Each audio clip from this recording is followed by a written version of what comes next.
afternoon and welcome to Habitat. I'm Audrey Lynch with my co-host Judy Loge. Good afternoon, darling. Nice spending time with you. Yes, it is. We're back with another great show lined up for our viewers today. A lot of great guests. Yes, and we're going to start off our show like we always do with a quote of the week. And I do have something that I did want to share with everyone. Perfect. So we're going to start with my little quote. I'm going to put my glasses on. And what I chose was, since I've been doing a lot of hanging out at the gym lately, so when I came across this quote, I thought it was perfect. Yes. It says, don't think of the reps that you have left.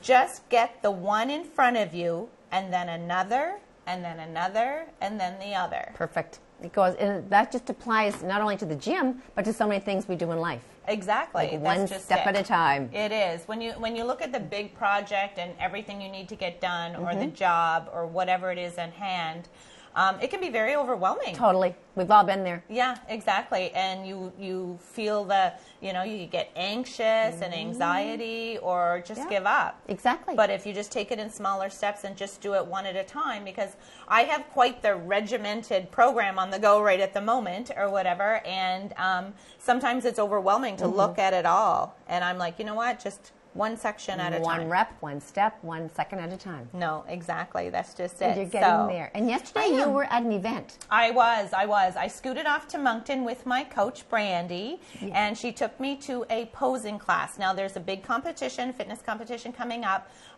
next weekend called the Flex Lewis.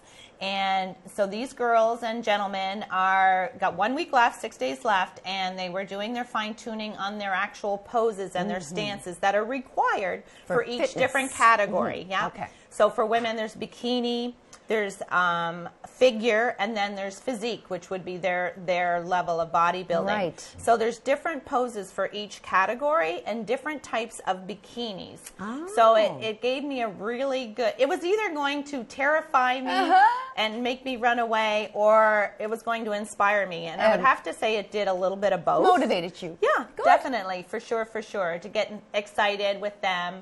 Good for you, Audrey. And to think that I do finally have a date for when I'm planning on doing this, which the date of my competition, if I make it through, will be October 27th. This year. Yes, Whoa. this year. So the Fall Classics in St. John. And so I'm still according to my coach, I'm still in the building phase, trying to build as much muscle as possible. And before we dial it back and then try to lean it all out and then get to see what I've created underneath. A mission. So, you're on a beautiful physical journey. Yeah, exactly. And I've set a date for my bodybuilding bikini, and it's 2035. At 2035 is the date I'm aiming for. Oh, go on. Oh, we'll have to mark that down for sure. Yes, I'll have my teeth and everything, I hope, still by then. Definitely. No, good for you. Motivated. Thank you so much. So another big announcement that I wanted to make, I'm not sure if everybody heard, I know Judy hasn't heard. No. On 99.3 The River, the country music station that we have here locally in Miramichi, there was a big contest that's ongoing right at the moment, and it's called the Coors Banquet One Horse Town Contest for small towns, right? And Miramichi, New Brunswick, has made it to the final 6. Wow. Towns. So tell me we have made it to the final 6. So here's the deal. Yeah. Because we have like just 30 days or just under 30 days. So here's what's happening. Cool. Let's find, I'm like, I'm excited. I don't even know what I'm excited about. Okay, so we have a 1 in chance for us to host, if we win the One Horse Town Coors Banquet Contest, we will host the biggest country music concert ever. And the concert will consist of Dallas Smith, Tim Hicks, and Kira Isabella. Will come right to Miramichi. But in order for this to happen, we are in the final 6, right? We're Miramichi, New Brunswick. There's Portage Isle Prairie in Manitoba, Napanee, Ontario, Nicollet, Quebec, Williams Lake, BC, and Tabor, Alberta. And I apologize if I pronunciated anything wrong. So there's the 6 of us. So every day you can go to CoorsBanquet.ca/EN/OHT, and it's on the 99.3 The River Facebook page. Every day you can vote. For the next 30 days, right? The openings, it starts today. You can go on and vote for our city to host this big, huge concert. That is huge. Well, wouldn't that be something? It would bring in thousands of people. Yes. Yeah, exactly. That's just it. We would haul in Moncton and Bathurst and Fredericton and St. John. We could really. So we need all Miramichiers. And you know what they said? They said that even if you have friends and family from away, but are from Miramichi, originally, they can go on to that CoorsBanquet.ca and vote for Miramichi. Well, this is pretty huge. It is. I didn't hear of it. I thought it was enormous. I'm like, because you're a country one fan horse town, too. and I'm a country fan. Yes, so that you helps are. as We have well. a lot of country fans. I'll be going on every day to vote. So I definitely wanted to let our viewers know that big announcement. Awesome, Audrey. Yes. I just want to give a little shout out to my sister Jennifer, who celebrated her birthday on June 8th. Okay. And she celebrated in France. And that is where she had met her fiance. He proposed to her last year in Paris. And so they're gone back, and it's kind of like their, I don't know, celebration. They love that place. And so I just want to say that she's very special. She's getting married in October. And happy birthday, belated Jennifer. Even though we couldn't see her on her day, we were sending her wishes to overseas. And Veronique couldn't be here today, but her mother's birthday is today as well. That's right, So happy birthday to the beautiful Jacqueline Arsenault. Yes. Definitely. Happy birthday to both those beautiful ladies. Something else that happened over the weekend here in Miramichi was the Relay for Life. Yes, that's always a big event. It always is a big event. There was live entertainment all day, local entertainment, which was fabulous. Yes, they always line it up. They always line it up. It was great. A number of different vendors were down there, a number of people walking the track. The Survivors Walk was there. And then a number of different businesses set up tents to show their support as well, which was fabulous. It is. For those who have, if anyone doesn't know that's from out of Miramichi, it's to honor those who have lost their lives due to cancer or are walking the walk through cancer, the survivors, and the families that are supporting them and anyone that's affected by this disease. Yeah, exactly. And one big part of this ceremony that they have that goes on that I've been a part of the last few years is the hair cutting ceremony. Special. And I just want to touch base a little bit. We had 10 people. 10 young ladies and older ladies, and even a father-daughter that got up and had their ponytails cut to donate this hair. I believe it's Pantene is where the organizers send this hair to, and donated their hair to make wigs for children and for people who lose their hair during their treatments and things like that. And I just want to touch base with our viewers and everyone that was there. What a huge donation that is for someone to cut their hair to do that. Totally. I don't think they realize what a big difference they make in that person's life who would gain that wig. Yes, because Audrey, just to interject for a moment, I have 2 friends that have gone through, one's gone through lung cancer and one's gone through breast cancer, and they've both lost their hair, and that's just 2 of them. I could name numerous people in my lives and friends that have lost their hair. However, it's unbelievable how authentic the hair is. How amazingly beautiful these wigs are. And how it's not coarse, it's not phony looking, it's natural and beautiful. And when they get it on, they get the styling going on with it, it makes them feel so whole. It right? does. It hair really is your little crown. And, it is. I know that men lose their hair, and some guys look amazingly bald. They look great. That's true. They even look better than with hair, some guys. But those who want hair, they can have hair. These women, especially, the women and the little girls and things like that. Yes. I think of 2 stories that come to mind for me. Being in the hair industry, so I've come across people along the way who've requested to have their hair cut super short, knowing that they're going into treatment. Right. So that it would be less devastating. But I'd have to say that appointment when we're at the salon is not like any other appointment.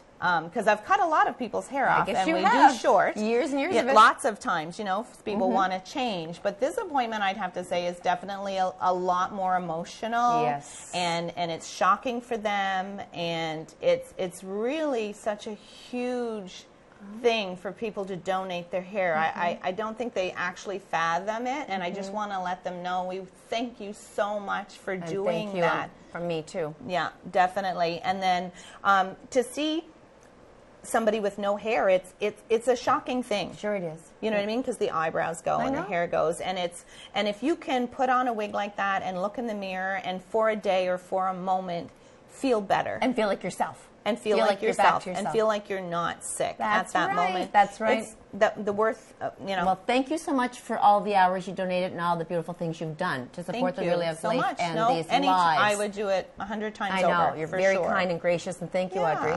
So we're going to change our little talk to a little more international.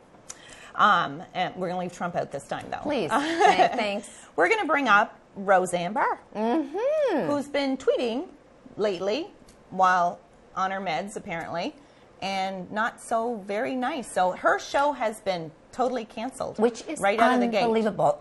After let me see, I think 21 years ago they had the famous show. Basically, everyone knew that Roseanne watched it. But this was a new one that was coming. This is a new episode that was the most watched series, like right now. Right. Yeah, they were tuned into millions of viewers. I think 80 million. Okay. Or something like that. Anyhow, 18 would have been. 18 million people. Was it or more? I don't even know. But anyhow, she tweeted this unbelievable thing about Valerie Jarrett, who was an ex-advisor to Obama. Okay. And she compared it to an ape. Oh, my land. So ABC Network did the exact thing that they should have done. They canceled the show because it's such a racist remark. And in the past, Roseanne has tweeted such things about Bill Clinton as he resembles Donkey in Shrek. You don't do that. You don't do that. I'm like, you can have your thoughts and opinions, and some things need to be, like, it's a matter of having couth and tact and, I don't even know what to say. Common sense. Exactly. You don't do that. Common sense is a dime a dozen there now lately. Even though she says that she was on meds, so are a lot of people out there, all right? They do not behave like that. They don't go online. Horrendous things about people, which personally hurts. I mean, Valerie Jarrett cannot help, nor can anybody, what they look like, okay? Some people are blessed with good looks, and some people just don't have that same, aesthetic beauty. However, she's probably hurting because she's now a sensational name around the world. Everyone's looking at Valerie Jarrett in a different way, as Roseanne has portrayed her. Exactly. Not only that, she's affected all of her cast members who no longer are unemployed. Are unemployed, and that includes probably some producers, some writers. There's all of these other people. Was it just one show that got aired? Yeah. One, just right after the first show was aired, right? Yeah, she did a few, I thought, and then no, she did a few, and then she tweeted out this. I watched at least 3 or 4 episodes. Oh, did you? Okay. And I mean, she's sitting pretty, Roseanne. She's worth about $80 million. Okay. And John Goodman as well is worth about $65 million, and Sarah Gilbert. They're all bringing in a net of about $11 million. Even the more minor actors. Right. But the thing is, it's about their love of acting. They were doing that. They were right in their prime. They were back and working and having doing what they wonderful loved. Success at it. Gone. Exactly. No, that's just it. So she's a very high-profile Trump supporter, and so he supports her. That might explain some stuff. Well, what's her ex-husband's name? Is it Tom Arnold? It is Tom Arnold. Yeah. And having been married to Roseanne, and you know what? There are very many things we love about Roseanne Barr. However, these things are distasteful. He said that because of the way she vocalizes things and doesn't always think before she speaks, it was bound to happen. He could see her personality coming in this direction and blowing it. It's just the way she is, very outspoken woman. The internet and the Twitter and the Facebook has opened up so many doors for people to be able to hide behind that and just spew out pure evil. Exactly. Do you know that? I was telling my son, because we watched The Big Bang Theory. Do you want to watch it? Yes, I do. It's hard to fathom that, for one example, Johnny Galecki, he played a few episodes on Roseanne as well. Okay. He was in that show. That's right. But on the other side of Big Bang Theory, guess how much he makes per episode as Leonard? Oh, do I want to? Yeah, I just want you to guess. How much per show? How much per show? One guy. He's probably making as much as I'm making per show. 1 million. $1 million? 1 million an episode. Wow. Mm-hmm. Like, wow is right. It is. So can you imagine if one of his... I'm in the wrong line of work. Yeah, but if he made a mistake like that and came out with something repugnant and abhorrent such as Roseanne did, there would be that famous show canceled. So you've got to really watch your P's and Q's. And when you're doing that, when you have that job or you have that You have that ability to affect that Yep. many people by what you say. Not that you're not entitled to your opinion, right? Because everybody is.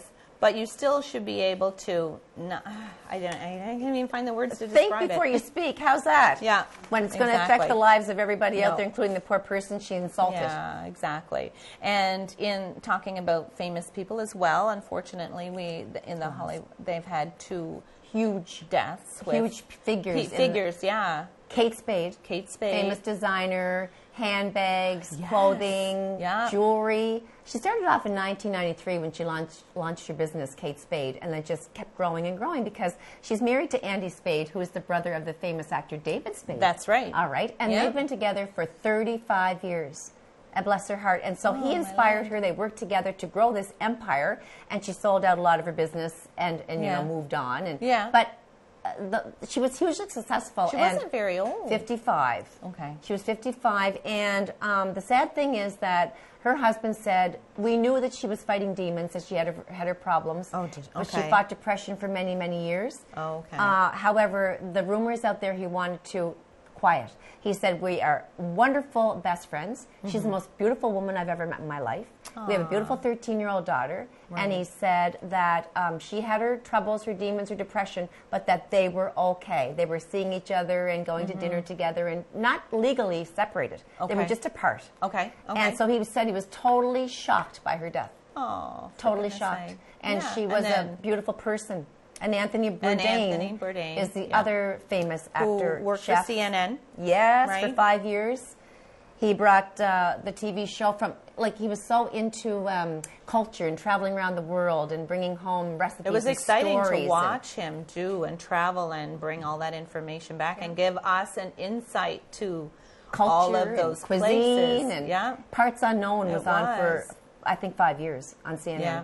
That show he did. Exactly. And he was open about his depression and his troubles with alcohol. Oh, he fought Okay. both. He was much more open about his depression and mental illness than Kate Spade. But the bottom line is, you can have everything in the world, but if you don't have your mental health or physical health, that's right. That's all that really, really matters in life. Yeah, exactly. That's just it. We've got a great show lined up for our viewers today. We have Kyle Enright, I believe, is going to be our first guest, who's going to be up chatting with us. We'll be back with more Have a Chat after the break. Don't go away. And welcome back to Have a Chat. Joining us now is our first guest, Kyle Enright. Hello, Kyle. How are you? Welcome. Yeah, first time on the show, right? First time on the show. Yeah. Now, you were recently a guest speaker at the past Josie Foundation fundraising dinner. But first, before we start talking about that, that's what they tell you. Tell us a little bit about yourself first. Well, my name's Kyle Enright, and I was a paramedic for the last 25 years of my life. Well, I took the last 2 years off. I was diagnosed with a primary brain cancer, and that kind of retired me or took me out of the business. And I'm just trying to recover from that for the last while. And now I'm doing talks and getting on TV and doing shows, and so things are really looking up. He's really getting in the limelight these days, right? One thing's leading to another. Yeah. They told me I'd never work again, but here I am, you know. Exactly. Big bucks. Can you erase that? Yeah, just like Roseanne, right? Hollering that money until you say the wrong thing. Yeah. But I must say, Kyle, you know, I'm going to tell you that your coworkers have certainly put you up there at the top as having been one of the best ever paramedics. So you trained people, 80 people at a time, and they said there was nobody better at the job. So he gave how many years of that job? This would have been my 25th year. 25th year. Oh, wow. I got taken out at 23 years with the brain tumor. Yes. Yeah. Yeah. Exactly. So what got you into that way back? I don't like to call it a brain tumor. It just sounds so negative. I prefer to call it getting all of my tax dollars back. That worked out when I was in the oncology unit. People would say, "What did you get?" And I'd say, "All of my tax dollars back." And they'd be like, "Ooh, yeah, that's good. That's a good way of looking at it." Yeah. And I'd be like, "Yeah." Because he's a very positive. You're always inspirational, Kyle. Well, in a laugh or cry world, I choose laugh 100% of the time. I'm with you on that because, okay, you're here to talk about your inspirational journey and how things have just come at you all at once. So take us back to where you were on the day that this whole matter changed your life, for now at least. Well, yeah, it's kind of like they say, tragedy or something that's going to change your life forever, you'll never see it coming. It's just going to blindside you on a Tuesday at 4 o'clock. That's the thing about it, right? Anyone that, if you could see it coming, it would never happen to anybody, right? No. Because they would always step out of the way and stuff. Yeah, right? that's right. So nobody that's ever going to get anything like this or get hit by a car or anything, they're you know, they just won't see it coming. Not going to see and it we coming. don't want to know, do we? Like, if you would have thought this is going to happen. So is this something that you believe has been there for a long time? Has this been a growing thing? Yes. They think, my specialist thinks I've had it since probably the age of 22. Wow. Yeah. Oh, wow. Yeah. So I drove an ambulance for 22 years with a brain tumor. Yeah. So did you start having symptoms that not till were a not lot till more? 20, not till I was 43. That was my first 43 symptoms. you started and I what just were you went experiencing? I went to bed one night and I just thought I had a bad dream. It was strange. I woke up, I don't know, it might have been 3 o'clock in the morning, and I knew I was wide awake. I could feel that I was wide awake, but it was kind of like locked in syndrome. Yes. It's like I was sitting on a chair inside my head and I could look out through my eyes and I could hear through my ears, but I couldn't feel anything. I couldn't move any part of my body, and that lasted for a while. I was just trying to move my arm, couldn't move it, couldn't. So, and then, you know, the next day I was like, well, was it just a weird dream? But then my girls were kind of crawling in, you know, like I have 2 young daughters. Two beautiful girls. Yes, and they were playing in the bed, and they were crawling all over me and everything, and then all of a sudden I just got this strange feeling or sensation that, and then all of a sudden, boom, I was locked in again, and they were climbing over me, and I couldn't feel them. I couldn't feel them climbing over me. You could see them, but I could see them, but I couldn't feel them. So You couldn't speak, Kyle? No, I couldn't speak. You couldn't nothing. It was just like you were there, but nothing was happening. Well, the first time when it happened at night, honestly, I couldn't tell if I was breathing or not. Because I couldn't feel if I was breathing, and I couldn't see my chest rising or falling, and I couldn't feel my heartbeat or anything. So for a minute there, I was like, holy jumpins, did I just die? Yeah, you thought you were gone. As you can see, wow. Nope. So you're amazing. Yes. Okay, so then you were employed at the time as a paramedic. Yes. And so then you had to, of course, go to your doctor. Yep. And so just walk us through, because this happens, unfortunately, to an awful lot of people, as you've seen along the way, and that I know personally as well. Yeah, I went to see my doctor, and he said, we're going to need a CAT scan. So I went and I had a CAT scan, which was immediately followed by another CAT scan with dye, which was immediately followed by an MRI. And I've been in the business long enough to know that nobody gets 2 CAT scans and an MRI unless something's brewing. Right, something's wrong. So I asked if I could speak with the radiologist when it was done, and he said yes. He took me down to his office, and we sat down, and he just said, as we went through my MRI, he said, what you're looking at here is a very large brain tumor. It was extending from the right apex of my temporal lobe, and it was going down through my motor cortex and then down into the base of my brainstem. So he said, you'll have to see a neurosurgeon. But anyway, got sent to Moncton at that point, and I seen a neurosurgeon in Moncton. And we were sitting down, my wife was with me, and we were sitting down talking to the neurosurgeon, and he just said, your brain tumor is inoperable. He said, when I do the surgery on you, you will be hemiplegic for the rest of your life. We will have to paralyze you on one side of your body, and that will never come back, and that'll be the rest of your life. Wow. And I was like, okay. So he said, you go home and just live out your days as long as you can tolerate the symptoms. But then you'll have to make a choice. You can either let the cancer run its course, or you can have the surgery, which is going to paralyze you for the rest of your life. And right then my wife said, nope, we're going for a second opinion. Okay, good. So, okay. Yes. She went on a hunt, and she found the Montreal Neuro-Oncology Unit, and she sent, she gathered the information, and we got it from another coworker of ours, Paul Connell. His son went to work, did some work there, and he had all the information. So they gathered that up, and we took that to my doctor and just asked him if could he get me in there. Yes. 4 days later, I got a phone call, said I was going to see a Dr. Kevin Petrecka, which is like their top neurosurgeon in the Montreal Neuro Unit.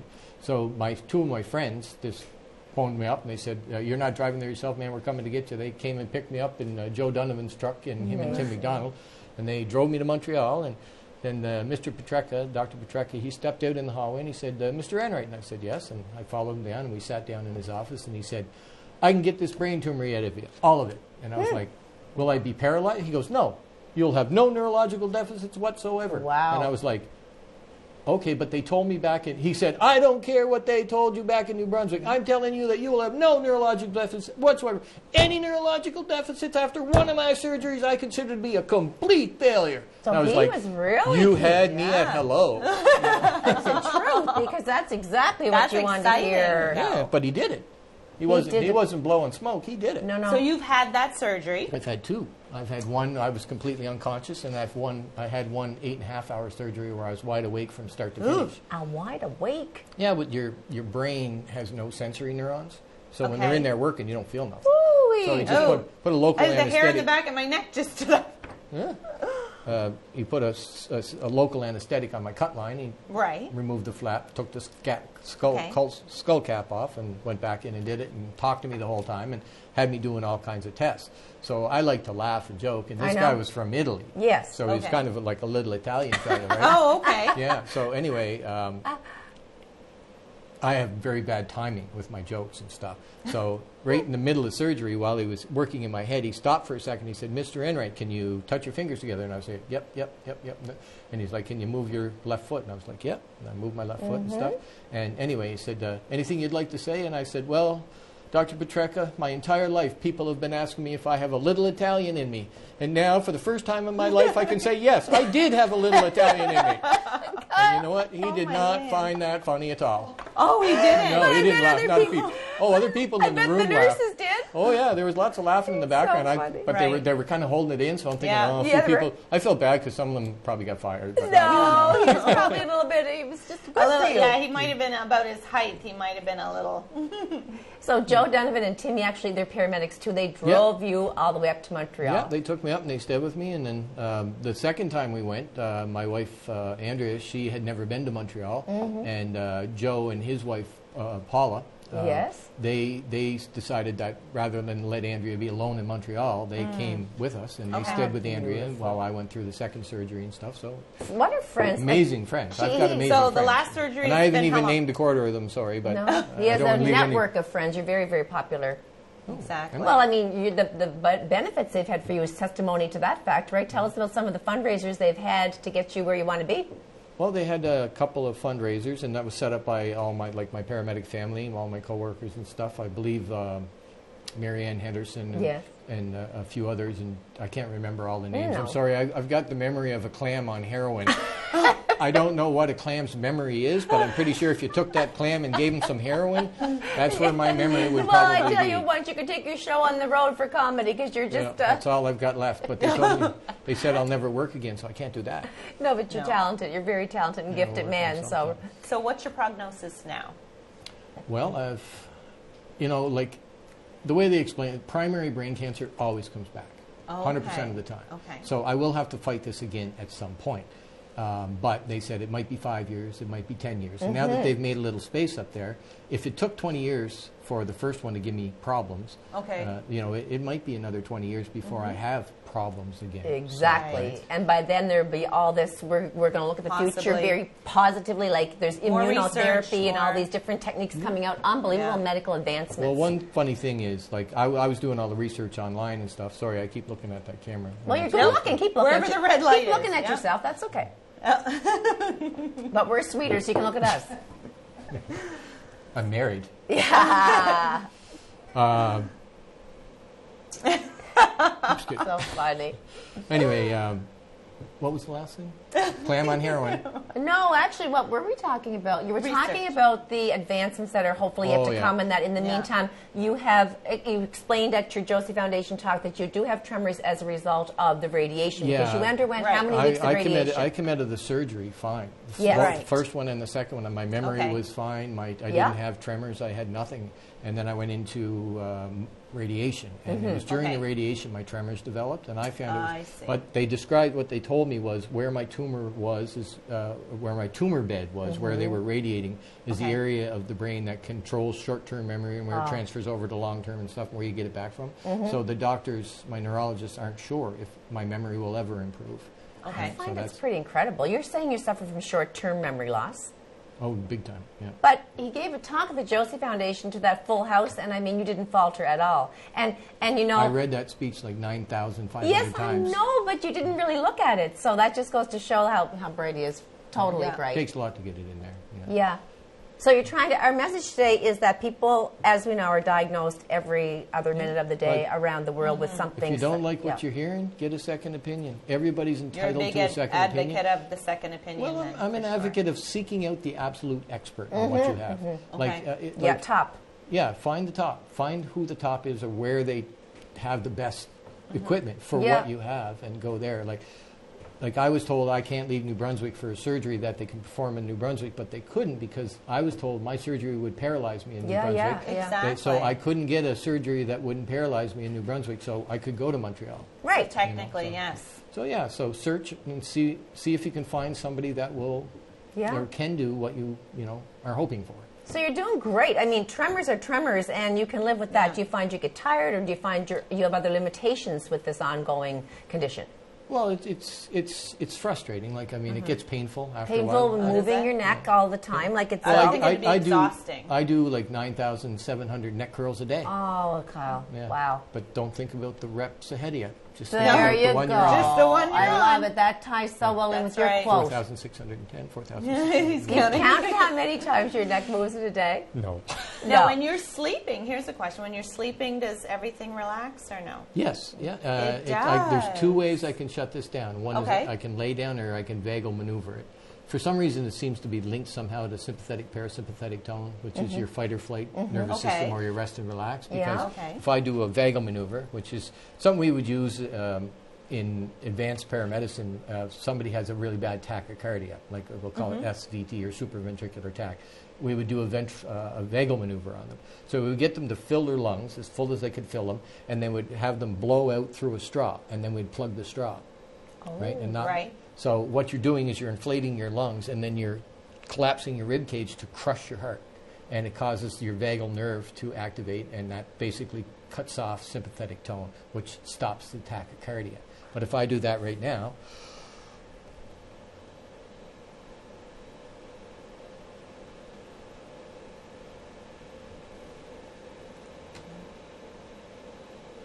Now what?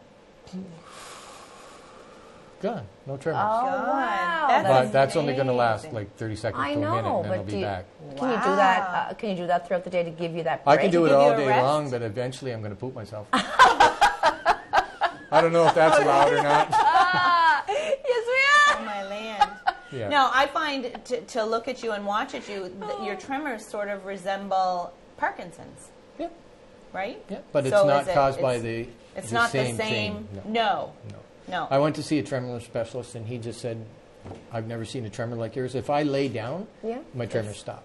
Oh, okay. Does Yeah. stress exacerbate everything? Yes, yeah. Yeah. Stress is a killer. Like Stress people, does Yeah. a huge number on people don't believe it when they hear that. They say, stress is a killer. It is. It stress, is. Stress does more damage to your body than probably Yeah. anything else. Kyle, for sure, I know people that I have gone agree. through financial situations, marital situations, and they say the stress makes them nauseous and makes them not sleep, and they can't eat, and I mean, No. everything feels off. So added to that, what you're going through, like, I think you're doing a fabulous job, and you have two little girls that probably keep you just hopping all the time, do yeah. they? Yeah, yeah. How old are they?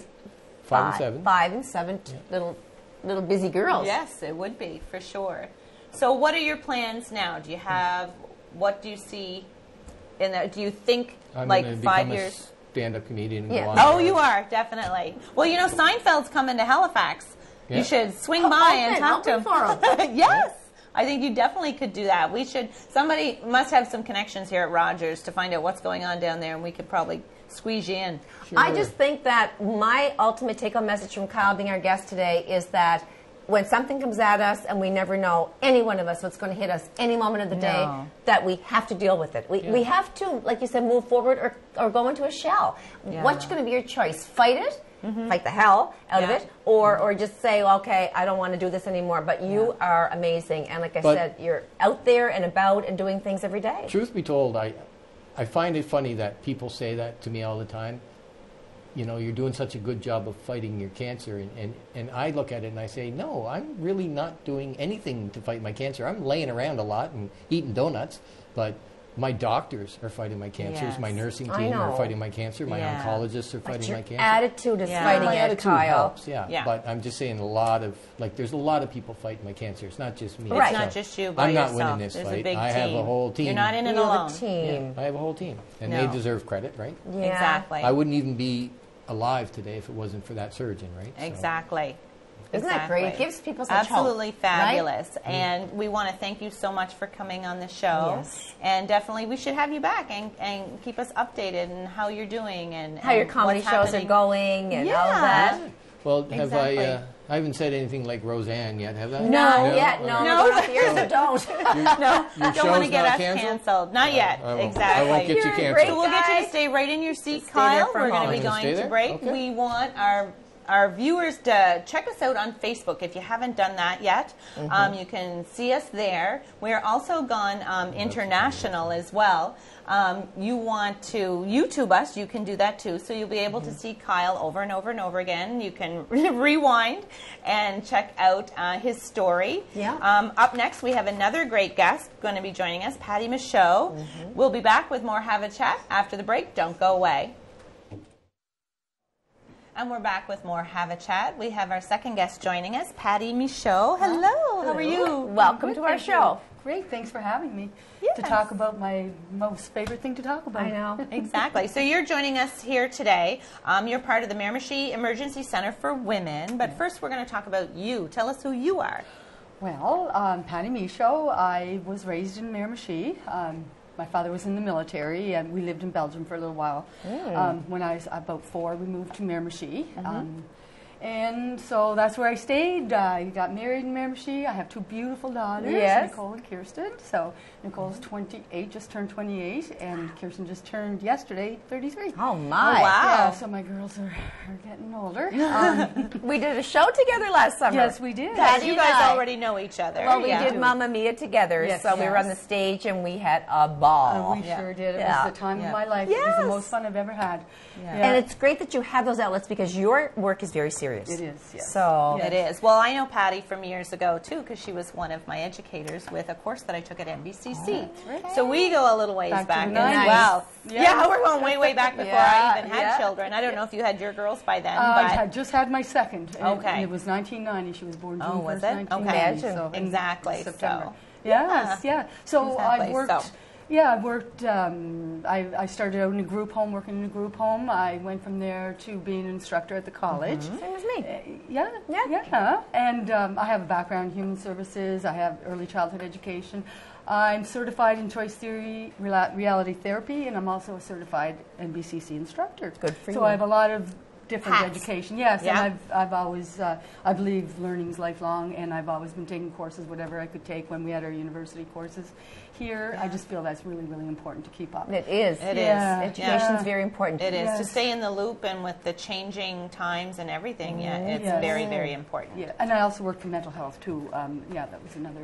Which we talk about a lot in the show. Yeah. and so Your mental important. health is so, Yeah, your it- well-being. It happens to be at the forefront of a lot of topics. It sure is.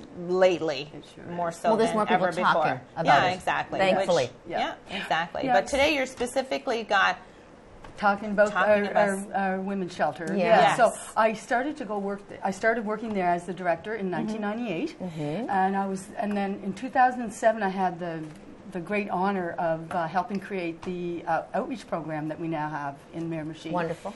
Right, because I really felt we were missing a lot of women at the shelter who wouldn't access a social service or who wouldn't want to come to a transition house. Right. because there's a stigma that goes there with that as certainly well, is. right? There just is. That's the reality of it. And so I felt we were missing a lot of women.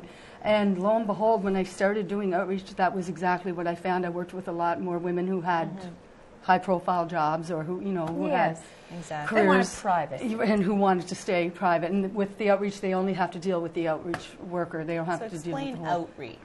Exactly. Well, outreach, we have an outreach office that's located in NBCC. So when I started outreach, we got an office. We have a great partnership with NBCC, and they actually provide us with the space.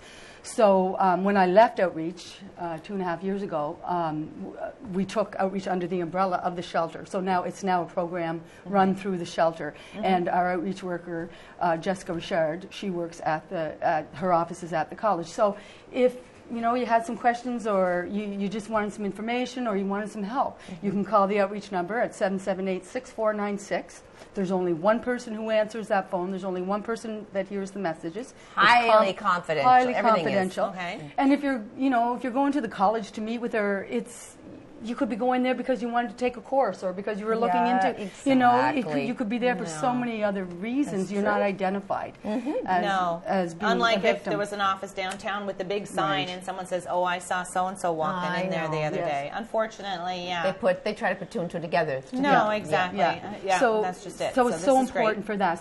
So women can access that service, and Jessica's a wonderful outreach worker, and so she can do danger assessments. She's certified to do danger assessments, do safety planning, or just to listen if you just want to talk, and maybe you're not ready to leave yet, but you just want to know what's out there and what's available.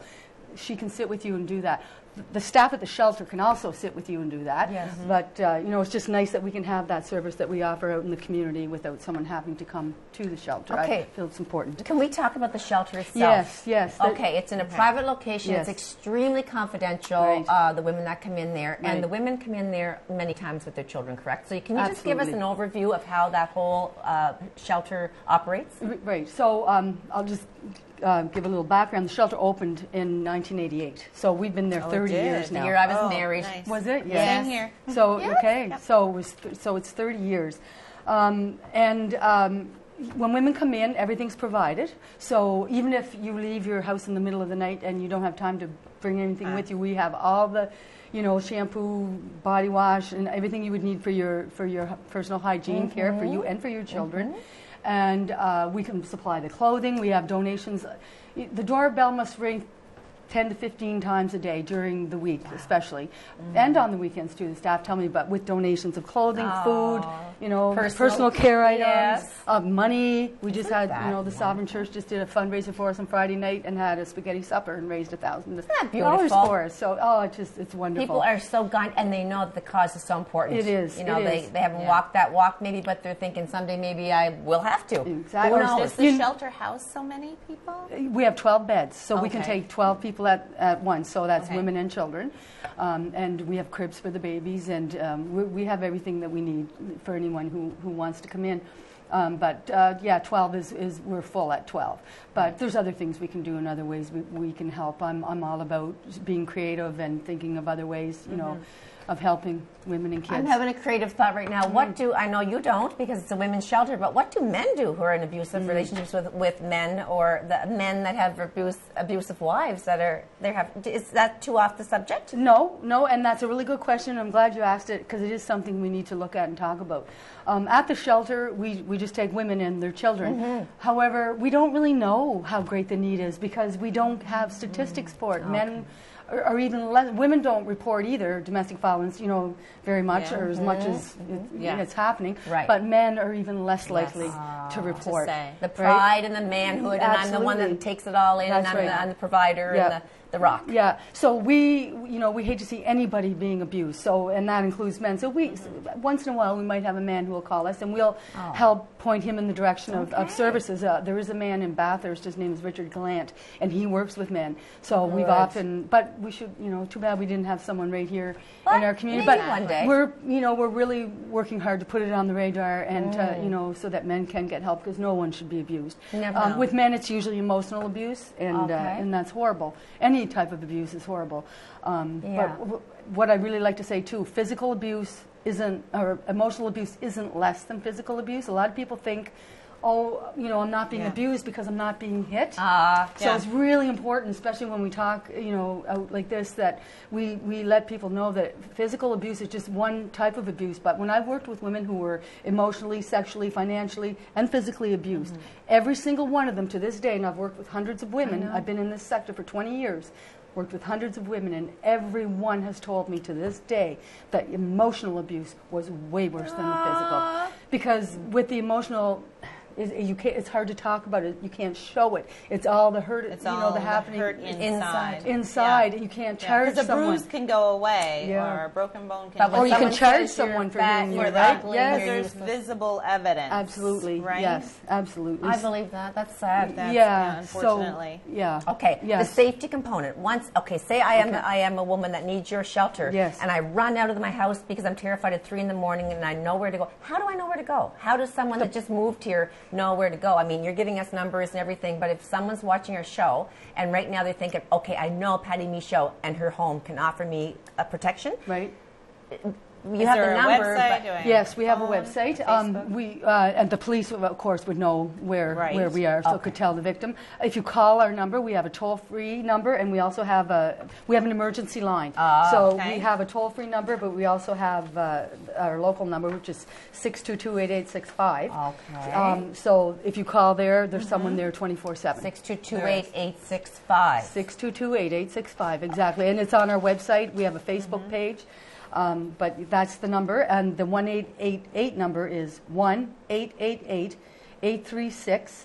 1-888-836-1016. So that's a toll-free number you can call from anywhere in Canada. 1-888-836-1016 for the Miramichi Emergency Centre for Women. Yes. I think I remember seeing in public places, in women's washrooms and stuff, the sticker with the phone number and stuff like that. It's funny Is that you're something bringing that still up do right now. We have a student who's working with us right now, and actually she's out today because is she? we had a couple calls, people saying they were being torn off or they're they're wearing they needed out. to be Needed refreshed new ones, and needed new ones. So she's out there right now in the community on. replacing That's all her perfect. stickers. So Well, when they we're on start a looking campaign. worn and tattered, Yeah. it also makes you wonder, is this still a thing? Does this Exactly. still exist? Yeah. You know what Yeah. I mean? Is Yes. this a real number? Is this old? Did they close or Exactly. something Thank along heavens those we lines? have it. It's the only one in Miramichi, isn't it? One? Absolutely, we only have one home. house for abused women and their children in Miramichi. So if I was a woman, I'd be terrified to leave my home because I'm thinking my husband's going to know where I am and somehow wait for me to. How does all that work? How long do they stay normally? Or Well, okay, so first of all, for our location,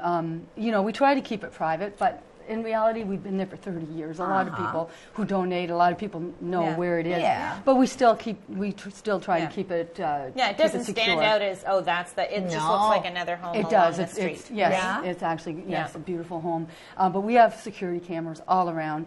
If someone's stupid enough to come to the property, well, the then police are going to be right behind they'll them. be there in 3 minutes flat. Yeah. The police are very, very good. Now, I was the director of the shelter from 1998 till 2007. Then I went out to do the outreach job. I returned to the shelter in December of 2015. That's where my heart was, and I really was so happy good at it. to go back, and I love my job there. But up to that time, I had never seen an abuser show up on our property. All right, so the first stint I was there, Oh, wow. we had Okay, never seen never. an abuser show up on the property, unless him and his wife were back together and he was coming, whatever, because that happens. It takes 7 to 10 times leaving before you leave for good. So 7 out of 10 times. 7 is to that the 10 times. statistics? That's a yes, Okay. that's a StatScan statistic. Okay. 7 to 10 times before you leave for good. So it's and we're not there to tell people what to do or to order people. No. So that in that situation they might come and pick up. But I've never seen one actually show up, demanding to see their wife or girlfriend or whatever. Except now, this time since I went back in January 2015, we did have someone who was actually Aggressive enough to show up on our bold enough property. to show up. Wow. Yep, but the police were there in 3 minutes. He was arrested and he was charged, and and the Off he judge goes. wasn't happy No. when he heard about it either. What a safe haven for people. It's a safe haven, and we try to keep it as homey as possible. I believe that. We really No. do. The staff do an amazing job keeping keep it it as just normal and homey. And for the kids, it's really they don't understand Reading what's time. going on. No, they've that's just never it. done anything to be in the middle of this situation. They don't understand. So for us, it's we really for the kids have to make sure that place is just welcoming and homey, and although it is hard because it's communal living, everybody have to share a bathroom, share kitchens, share Don't even know each other half the time. One Don't know family each doesn't know other. the other No. women. or and- you might know each other. Oh, and, that's even No, harder. it's not. Yeah. It could be just as hard. Now, Yeah. what about other professionals out there? Because we were talking before the show, and I'm a hairstylist, and I'm in a situation where clients feel confident to sit and chit-chat, and I'm going to write a book someday, memoirs. Yes. They disclose to their stylist. That's a known fact. But, you know what I mean? They tend to talk about, and then there's other professions out there as well where, you know what I mean? So taxi drivers. exactly. So what can I do to help them, or to, you know, direct them, or if I felt that, because it's such a touchy subject, right? They might be just saying it in order to, because I believe you talk all you want, and that alone can be therapeutic. I know. Right? That is just such an amazing question. I'm so glad you asked me that, good Audrey. question. Because you know what you can do is listen. That's just it. People feel they have to interject. They feel like they have to say something. They feel like they have to come up with all the answers. Most times, to have a safe place where you can talk, the woman will usually come up with her own answers. That because happens you all gave the her time. a safe all place. the time. I'm like, they're answering their own stuff when they you're in the talk ear. and they say it out loud. Exactly. Right? So that takes all the pressure off of the helper, and then to be able to tell them where to go for help. Yeah. The women's shelter, I know Patty, you know, I can give her a call for you, and we can, Yeah. you know, you can arrange to meet with an outreach worker if you don't want to go and stay at the shelter. You might have another place to go. You might have financial means. When I say that, I will say that we are a safer alternative. You know, to stay at the shelter, we have the cameras, we have, you know, That's we just have. it. Because I was we're wondering, set some up women for would it. like to stay at the Right. home and have him be removed. But well, that's another, you know. Is that an and we're getting option? closer to that. Okay. This is something we talked about years Instead ago. of uprooting the children and taking them out of their own surroundings, Yes. would it not? Yeah, and the only thing about that, I worry about the safety, because he might know every aspect of the house and being how able to you know, get in and out, and you'd never only- know he was there. Yeah. And, But, yeah, you that's know, great. I've been saying that for years. Men who are abusers should have an ankle bracelet put on, and they should be tracked to make sure Where they are. that they leave the house and that the women and the kids can stay in their house. We're not near that yet. And if he's within the vicinity, then the tracker would go off. Yeah, and I don't, you know, I like can that maybe idea. make it sound easier than what it really would be, but I've always said, why do the women and kids have to leave their homes? Yeah. So now there's a new bill that's just been introduced, and it's Bill C. There's a couple bills, so I don't want to mix up, but it's Bill C-47, and it's Intimate Partner Violence Act. So now when a woman is in an abusive situation and she meets with the outreach worker, and we have 2 outreach workers now that work out of the shelter. We have an Aboriginal program, and we have an outreach worker with that program. Wonderful. So she works with all women on reserve, off reserve. Yes, and she has a That's huge awesome. job. We're piloting this right now, but and I think we're in the 3rd year of it, or 2nd year of it. Sorry, but it's a 5-year term. But we're really hoping to have this as a permanent program that we're going to run through the shelter. Our outreach worker's name is Jeannie Taylor. She's just an amazing, and I don't know how she's doing it because she's so busy. Because we've never had this before, so we didn't know how busy it was going to be. But she's making the case that for her. we really need this. Exactly. So yeah, she works with up to 30 to 35 women a month, and my outreach worker Jessica works with women, about 30 women a month also. Plus the women that we work with at the shelter. That's a lot. So we've really grown and expanded.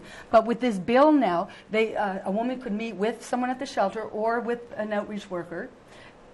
Victim services can also do these, and social workers with social development. And what they are called is they're emergency intervention orders. Emergency interventional Yes. workers. So what happens is you have to go see one of those 4 people service providers that I just mentioned. Okay. And it can take a long time to fill out, but you can fill out an emergency intervention order that would give you access to your home, and he would not be allowed to be there, temporary custody of children, and access to property so that he can't sell that. Like we see this happen all the time. A guy, We're running out of time, unfortunately, and we have so much more to ask you and there's tell so you. much We're more. going to have to definitely have you back. I'd love to come back. We want to thank you for coming on, and we Thank want you to for thank what our you're viewers doing. for watching you. today. Thank you. Bye for now. Have a good week.